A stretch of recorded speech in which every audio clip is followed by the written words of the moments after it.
اليوم نتكلم حول الريادي رجل الأعمال والمؤلف روبرت كايوساكي. ولد روبرت كايوساكي بهيلو هاواي في 8 من آفريل سنة 1947.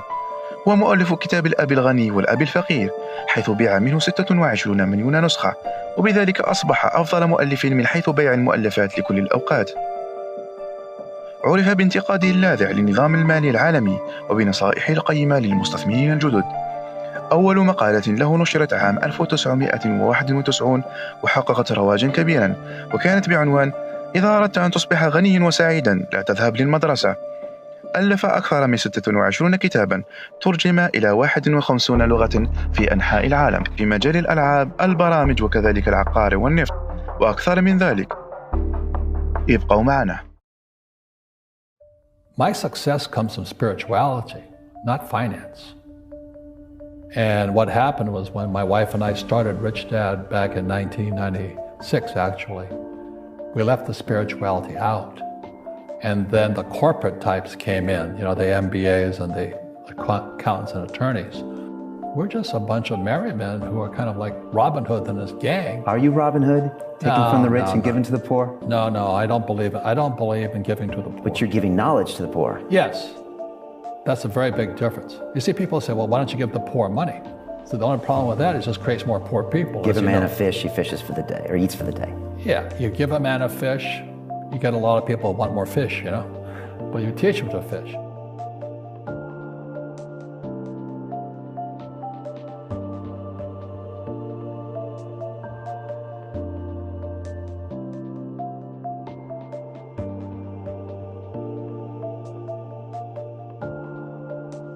This is the difference is an entrepreneur must know about money, or they're no longer entrepreneurs. And it says an employee doesn't have to know anything about money. So my rich dad started teaching me about money on one condition. And that condition was he would never pay me. He says, the moment I pay you, you think like an employee. He says, that's the trap. Entrepreneurs work for free. The moment you accept the paycheck, your brain goes dead. You just got paid. He says, as long as you're hungry, you'll think.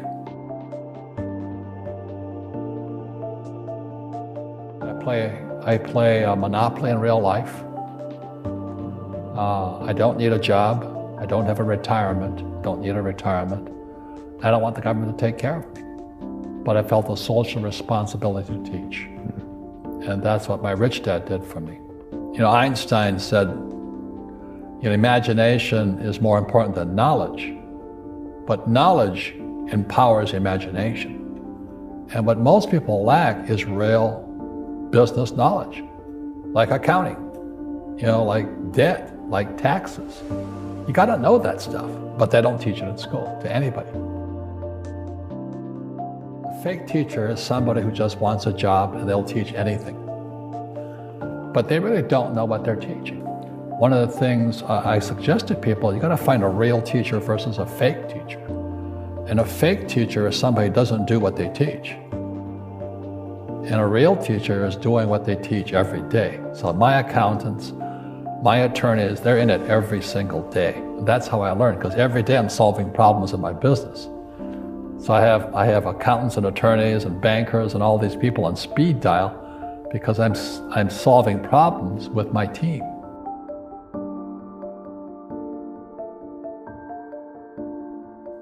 My success comes from spirituality, not finance.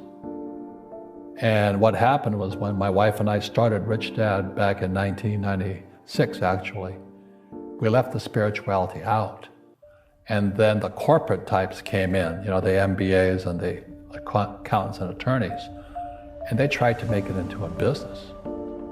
And I said, no, we're just a bunch of merry men who are kind of like Robin Hood and his gang. Are you Robin Hood? Taking from the rich and giving to the poor? No, I don't believe it. I don't believe in giving to the poor. But you're giving knowledge to the poor. Yes.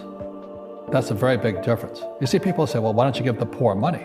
So the only problem with that is it just creates more poor people. Give a man a fish, he fishes for the day, or eats for the day. Yeah, you give a man a fish, you get a lot of people who want more fish, But you teach them to fish. Just don't tell people what you know. Right. Keep them poor.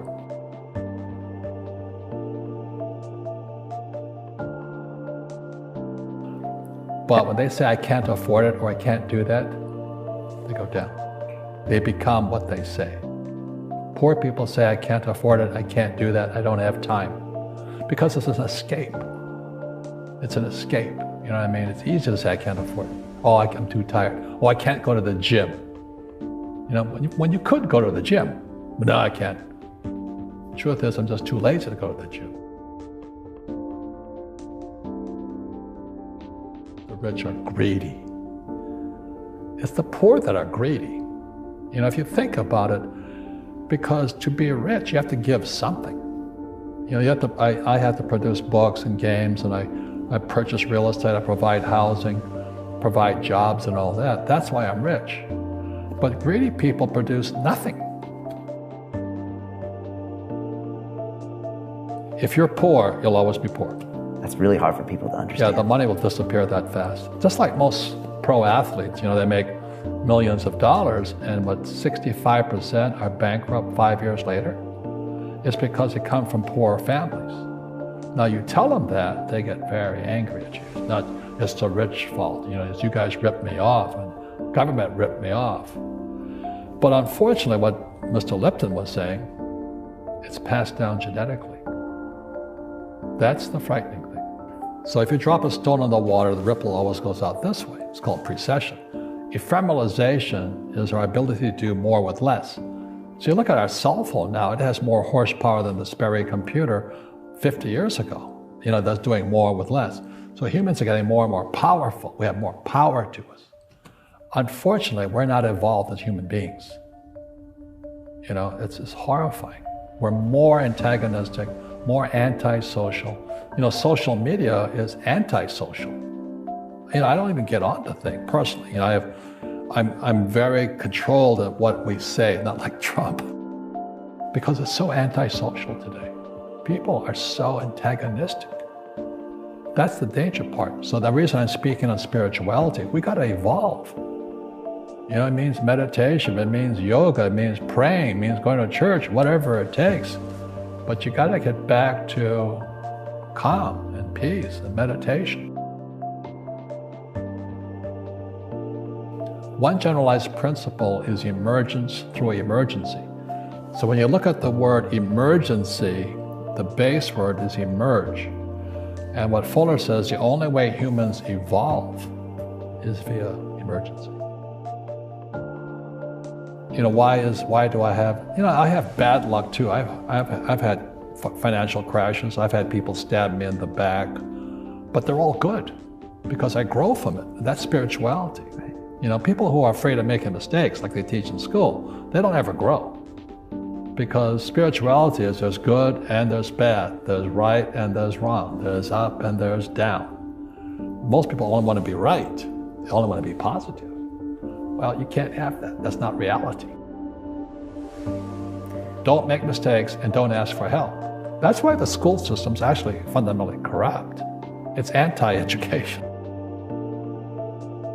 You know, the game of business is played with accountants, attorneys, bankers, hate to say it, politicians. You know, you got to know the game. So what I say to young people is, you find your game. So my game financially is business, number one. Second is real estate.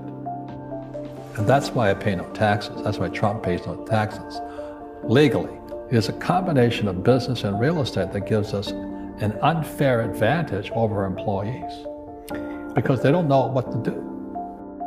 Well, the New York Times article is an employee mindset, and they have no financial education. Somebody said Kushner has a loophole called depreciation. I go, you idiot. It's illegal, it's not a loophole.